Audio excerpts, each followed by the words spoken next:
do reino celestial precisa praticar a justiça, precisa fazer aquilo que é correto, precisa fazer aquilo que é correto. Às vezes nós podemos fazer o que é correto e ainda assim sofrer dano. Falamos aqui um pouco sobre isso semana passada. Veja que José, ele foi íntegro, ele foi sincero, ele fez o que é certo, mas o que veio sobre ele? Foi acusado, foi preso, foi vendido, mas ele estava fazendo algo errado? Não estava. Mesmo fazendo o que é certo, o que é correto, pode acontecer de sofrermos o dano, mas o importante é, seja correto, seja glória certo. a Deus. Ainda que sejamos penalizados, porque isso pode acontecer. Quantos exemplos na Bíblia nós temos de pessoas que fizeram o que era certo, o que é correto, e a consequência que veio aos nossos olhos parece algo ruim? Veja o caso dos 3 jovens, Ananias, Azaria e Misael, que não se curvaram diante da estátua por temor a Deus. O que é que eles fizeram? Foram lançados dentro da fornalha. O que é que eles fizeram de errado? Nada. Eles fizeram o que é correto. Temeram a Deus, amaram a Deus acima de todas as coisas e não se curvaram, não se prostraram. Por quê? Porque eles tinham valores. Eles não negociaram, eles não trocaram o seu valor por nada. Porque aquele que tem o valor do reino na sua vida guardada, pode ter a proposta que ele vai fazer o que é certo, ele vai fazer o que é correto, ele vai seguir praticando a justiça, porque nele ou nela há o temor de Deus. Então, para fazermos parte do reino, precisamos ter e praticar a justiça, fazer aquilo que é correto. Aquilo que é correto. Independente do que nos seja pedido, se for algo contrário à Escritura, não importa quem esteja pedindo, nós devemos ser e seguir a justiça. Porque às vezes, no trabalho, as pessoas nos pedem coisas que fogem do princípio cristão. E nós, como servos de Deus, devemos o quê? Nos ater à palavra de Deus, independente da consequência que pode vir. Nós devemos nos preservar e nos conservar, porque a transformação ela será mostrada, a glorificação de Deus na nossa vida será revelada a partir do momento que nós tomamos atitudes diferentes dos demais. Se nós nos portarmos e nos comportarmos e fazer o que todo mundo faz, qual é a diferença que ele vai ver em você? Ele vai dizer, é só mais um, é só mais outro. Não tem diferença, não tem nada que possa diferenciá-lo dos demais. Mas quando nós fazemos aquilo que é correto, quando nós fazemos aquilo que é certo, as pessoas vão dizer, verdadeiramente tem algo diferente. Os demais agiram dessa forma, os demais se conduziram dessa maneira, porém esta pessoa procede de uma forma diferente. É interessante que há uma frase de Santo Agostinho que diz: pregue o Evangelho, se necessário, se utilize das palavras. Aí você pode se perguntar, mas como pregar sem falar, né, pastor? Como pregar? Ora, o que Santo Agostinho está dizendo, pregue o Evangelho, se necessário, use as palavras. Ou seja, em outras palavras, ele quer dizer, a sua vida, o seu testemunho, ele prega. E a questão é, qual é a pregação que o mundo está ouvindo? Qual é a pregação que as pessoas que estão à nossa volta estão vendo através da minha vida e da sua vida? Qual é a pregação que a igreja está levando até o mundo? A nossa vida será a Bíblia que o mundo irá ler. O cristão, ele tem a Bíblia como um manual de fé e prática, mas o mundo que está distante de Deus, o mundo que anda nas suas consciências e distante da presença de Deus, eles vão querer ver, identificar na igreja diferença. Eles vão querer olhar para nós e ver algo que chama a atenção dele, de transformação e de mudança. E nós, através da vida e do testemunho, seremos a Bíblia que o mundo irá ler.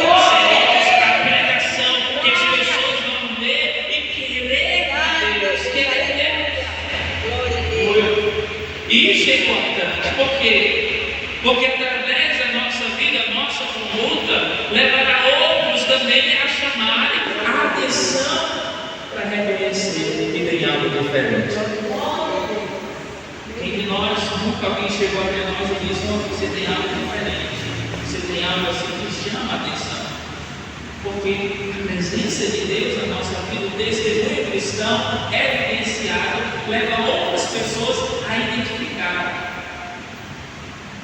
Diferente dos judeus que usavam lá nas testeiras, usavam os filactérios, que eram caixas com mandamentos, nos braços, a vestimenta de forma comprida, demonstrando santidade. Ou seja, olhava para ele e dizia: "É alguém santo, a veste dele é santa, o filactério é santo, tudo é santo." Aí vem Jesus dizendo: "Vocês são bando de sepulcro caiado." Todo mundo dizendo: "Eles são santos, a roupa é santa, a veste é santa, tudo que eles têm, os ornamentos é santo." Jesus chega e diz: "Sepulcro caiado, vocês são todo mundo por dentro." Porque Jesus conhecia o interior deles. As obras que eles praticavam não glorificavam a Deus, glorificavam ao homem. Eles oravam, não oravam para se humilhar diante de Deus, oravam para que as pessoas dissessem verdadeiramente ele ora. Jejuavam não para se humilhar diante de Deus, jejuavam que as pessoas identificassem: "Olha, ele está jejuando, olha, ele está orando." E essa não é a nossa intenção. Quando fazemos algo para Deus, não é para a nossa glória, não é para que alguém chegue e diga: "Verdadeiramente você ora demais, você jejua muito, você faz muita coisa." A intenção do cristianismo não é essa. É que as pessoas consigam notar e identificar Deus à nossa vida. É que as pessoas olhem: "Você tem algo de Deus, você tem algo especial." Mas a intenção deles não era essa, era glorificar o seu ego, o seu ego. Eles queriam aparecer, mas aquele que pratica o que é correto, o que é certo, a intenção do seu coração é glorificar a Deus. A nossa intenção, a nossa vida e testemunho deve ser para a glória de Deus, não é para a glória humana, não é para a nossa glória, mas tudo que falamos, tudo que fizermos, tudo que fazemos, que seja para a glória de Deus. É o propósito da vida do cristão. Não fomos chamados para testificar de nós mesmos, fomos chamados para testificar de Deus a nossa vida. E por isso é de suma importância nos atermos a esse ponto de praticar a justiça e fazer o que é correto, porque a nossa conduta ela é muito importante, irmãos.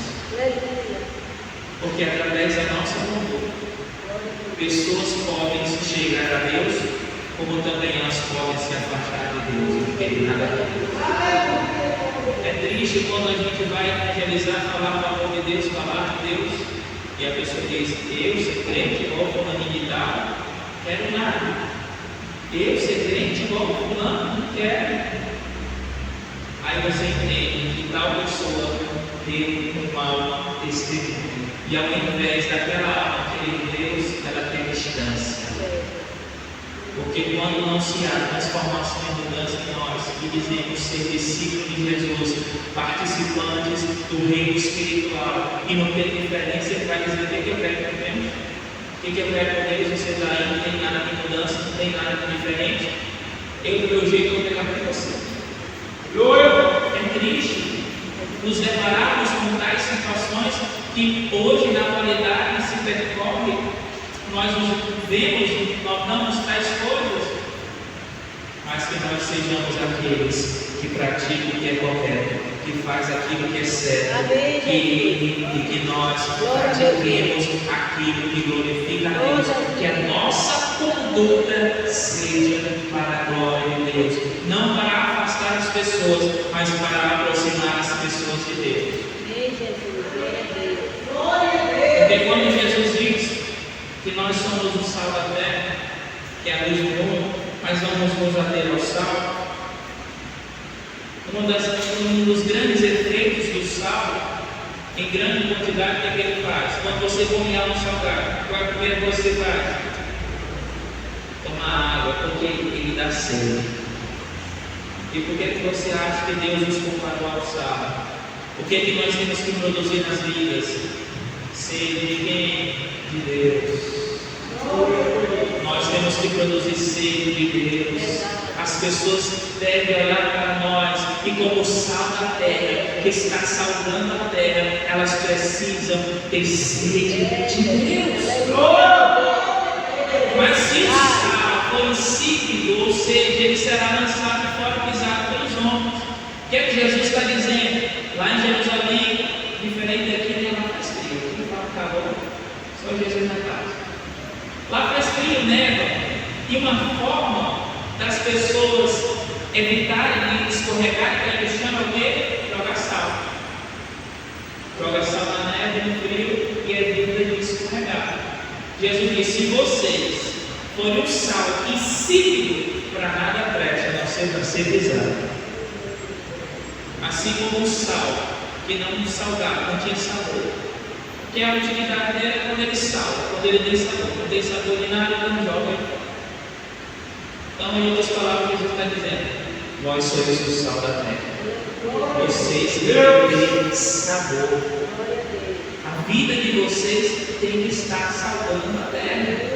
Para produzir o efeito de sede nas pessoas, para que elas desejem, para que elas queiram, para que elas busquem a Deus. A igreja precisa ainda ser o sal da terra, que gera sede no pecador, que gera desejo no pecador, que gera vontade naqueles que estão lá fora de quererem Deus. Mas para isso precisamos ser sal.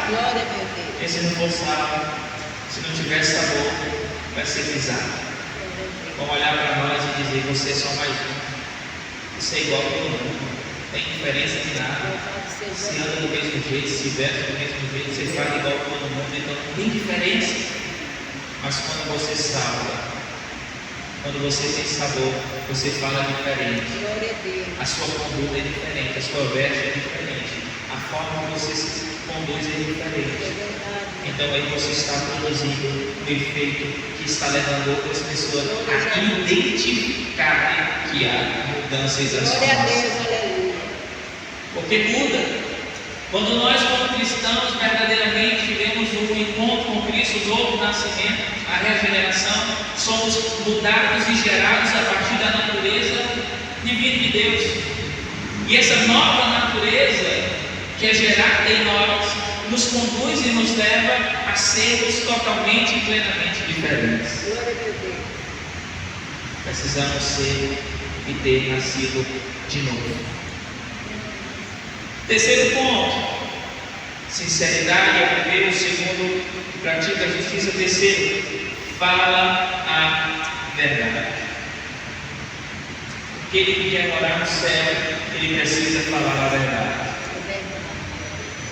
Porque sem a verdade, queridos, não há como fazermos parte do reino espiritual. A verdade de Deus precisa estar em nós. Por quê? Porque a palavra de Deus, ela é a verdade. A palavra de Deus é a verdade. E nós podemos passar o que passar, mas ainda assim a verdade tem que prevalecer na nossa vida. Eu me lembro quando eu comecei a trabalhar no telemarketing, fui logo no setor e as pessoas tinham uma regra lá: se você quiser bater metas, se você quiser ser promovido, só tem uma coisa: você tem que mentir, e tem que mentir muito, senão você não vai ganhar, não vai bater meta, não vai conseguir nada. Aí eu mentir. Aí as pessoas começaram a me dar o treinamento, e nas ligações eu digo: o negócio é o seguinte, assim, o problema é tal. Aí meu treinador: rapaz, não te disse que eu tinha que mentir. Eu digo: rapaz, vou mentir. E passou para ele o treinamento. Começamos a exercer. Aos poucos, o supervisor começou a dizer: você tem que bater meta, você tem que fazer alguma coisa. Os outros estão batendo meta, os outros estão fazendo isso. Mas para bater meta eu tenho que mentir. Eu não vou mentir nada. O que aconteceu? Chegou para ele muito forte. E eu ficava só vendo. 20 pessoas uma vez se encontraram, mandaram embora. Só o setor, meu Deus, o setor está ficando embora aqui, cansa ele. Por último, o que aconteceu? Foi todo mundo embora. Quem ficou? O quê? Glória! Todo mundo mentira. E aí? Foi embora. Não adianta ele andar com a mentira. Ela não se sustenta, ela não prevalece. A verdade de Deus pode acontecer de não ter promoção, de não ganhar nada, mas o que importa é que Deus ele seja glorificado. E adiante, no final do mês, né, quando chega lá, olha a conta cheia de dinheiro, mas a custa de quê? De mentira. Não é um dinheiro abençoado, é um dinheiro a custa de mentir. Não dá. Há pessoas que trocam, porque havia pessoas que se diziam crentes, mas devido às conversações e à conduta e o querer bater as metas e ganhar dinheiro, mentira que depois despertou, esse negócio não está certo. Esse negócio depois deixar de ser levado. Mas não podemos. Independente de que nós sofremos ou as consequências, vale a verdade. A verdade ela sempre prevalece. Você pode olhar e dizer, mas só tem eu falando a verdade, não importa. Você serve a Deus, você tem Deus, não se preocupe, quem te justifica é Deus. Quem te conserva em vida e quem faz a tua vida acontecer é Deus. Então, só se preocupe em falar a verdade. Porque Jesus já disse que o pai da mentira é o diabo. E se a mentira tem um pai, quem mente também, né? Aí você entende que é filho.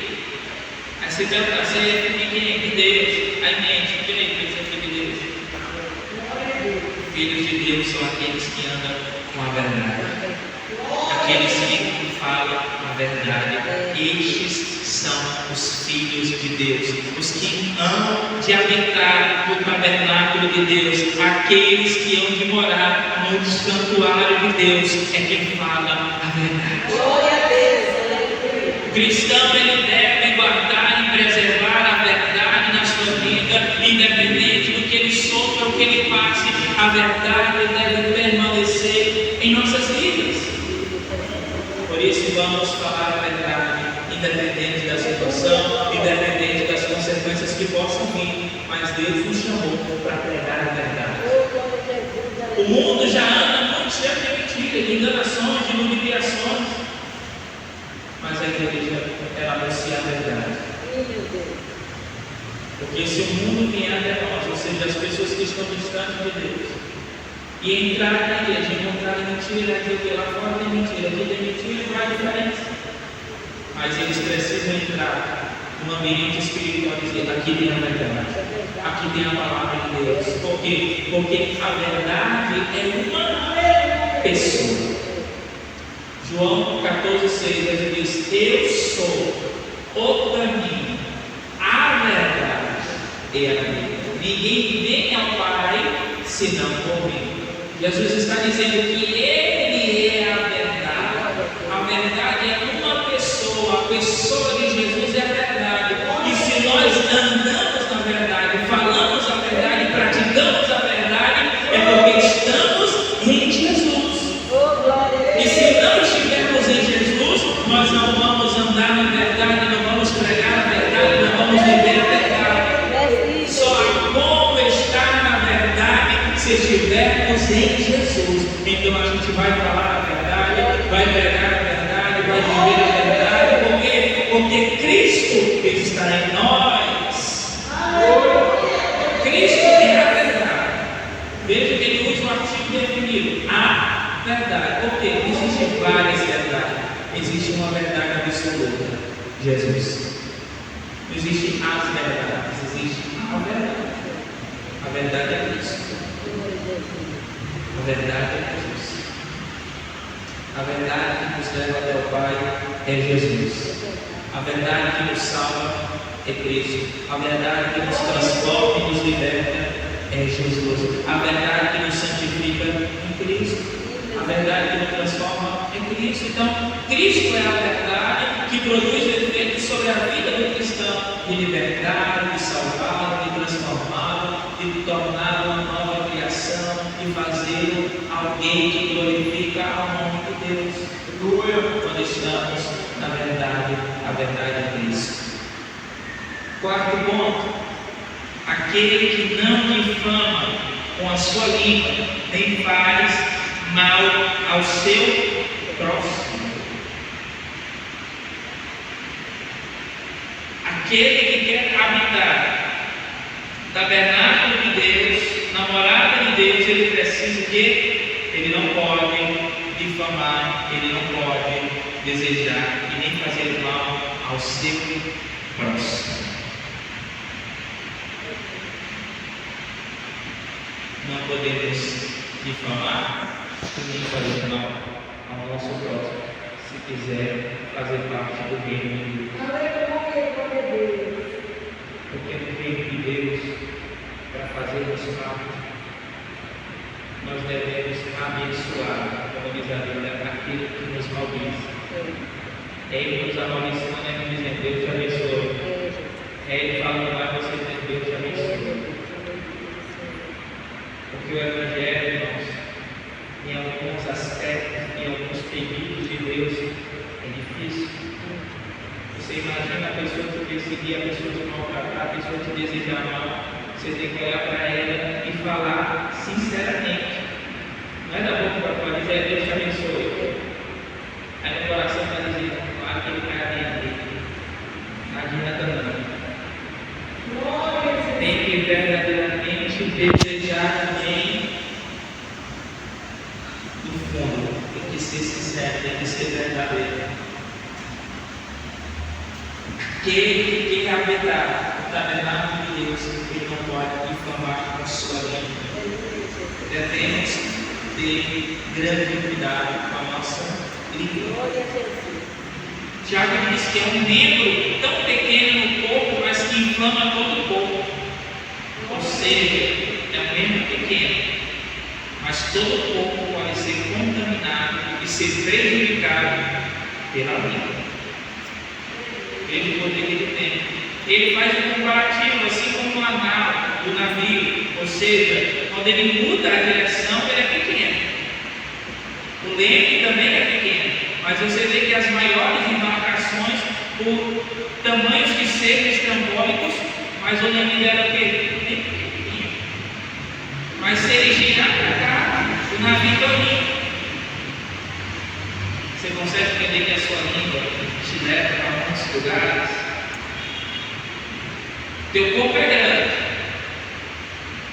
mas às vezes pelo que nós falamos, nós podemos estar sendo levados ou fazendo algo que é correto ou algo que é incorreto. Pode ser um membro pequeno, a língua, mas ele domina todo o corpo.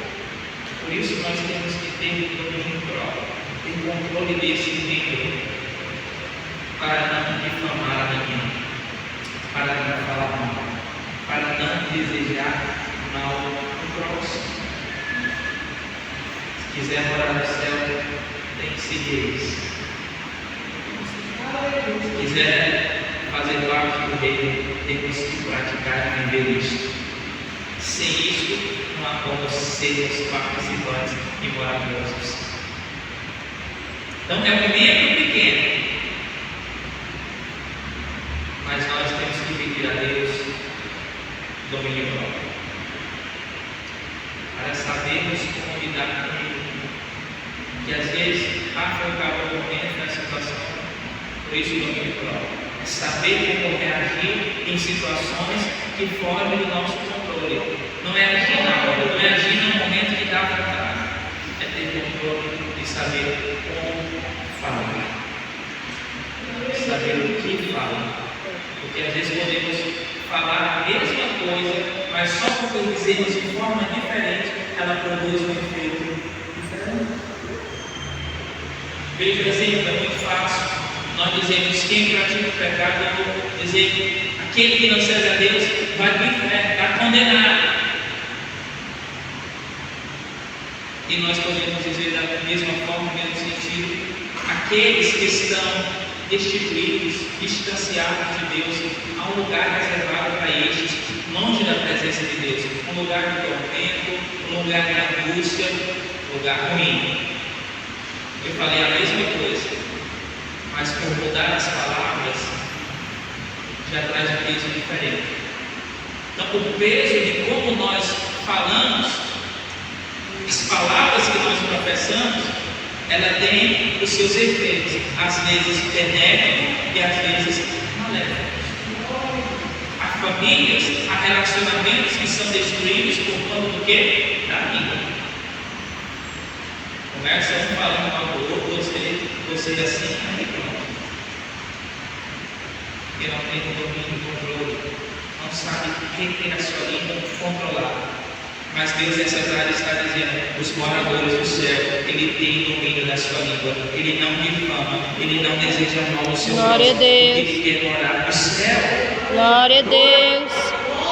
Os moradores do céu seguem e observam o comportamento daquilo que Deus Ele nos propõe. E para encerrarmos, Ele diz mais, nem aceita o e outras traduções suborno qualquer coisa contra o seu próximo. Nós não podemos nos beneficiar a partir do mal do outro. Isso é uso de má fé, de má conduta. Há pessoas que, às vezes, para ter o benefício do governo quente, a gente já viu, eu e minha esposa, tinha irmã casada dizendo lá no dia do registro, não sou casada não. E aí, fica bom.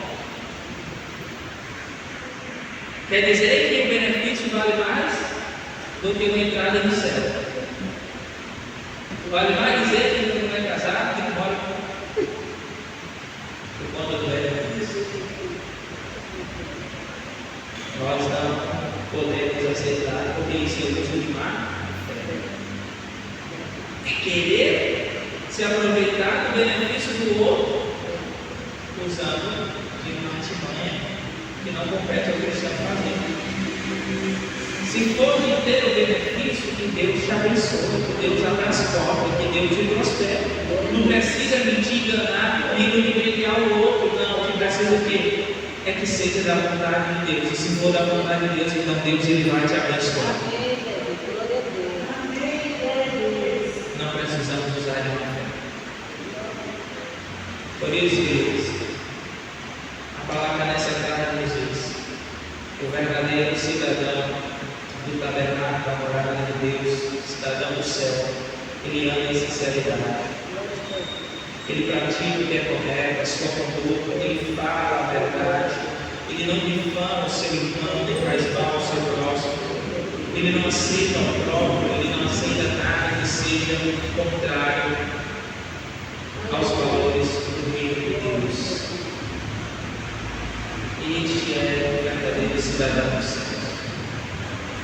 Nós queremos habitar neste reino que é o céu. Nós queremos fazer parte da morada. Glória a Deus.